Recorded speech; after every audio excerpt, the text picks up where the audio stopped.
তো বন্ধুরা, আমি প্রয়াগরাজে যেতে পারিনি, কুম্ভ মেলাতে যেতে পারিনি। হ্যাঁ, আমাদের জীবনে কিন্তু আমার ছেলের জীবনে, আমার বাবার জীবনে একটাই সুযোগ ছিল, তাও আমরা যেতে পারিনি নানান কারণে, অর্থের অভাবে, আরও নানান ধরনের অভাব আছে, সেগুলো তো বলে বোঝাতে পারবো না। আমার মতো অনেকে এরকম আছে, এমনকি যারা অনেকের টাকা পয়সা দিয়ে গিয়েও যেতে পারেনি, রাস্তায় জাম বেঁধে আটকে গেছে।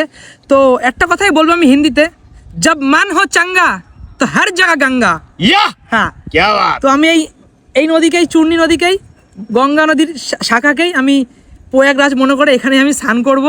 তো আমার মতো যারা এরকম যেতে পারোনি, তোমাদের বাড়ির আশেপাশে পুকুর, নালা, নদী যা আছে না কেন, তার পাশেই এসে তোমরা কুম্ভমেলা সেই অনুষ্ঠান পালন করো। হ্যাঁ বন্ধুরা, শুধু যে ওই গঙ্গা, সরস্বতী আর একটা নদীর নাম কি, যমুনা, তিনটে নদী যেখানে এক হয়েছে প্রয়াগরাজ, ওখানে গিয়ে স্নান করতে হবে এমন কোনো কথা নেই। অমৃতর জল যখন ওইখানে অমৃতর ফোঁটা পড়েছে, তো ওই নদীর সাথে মিক্স আছে গঙ্গা নদীর সাথে, গঙ্গা নদীর শাখা চূর্ণী নদী।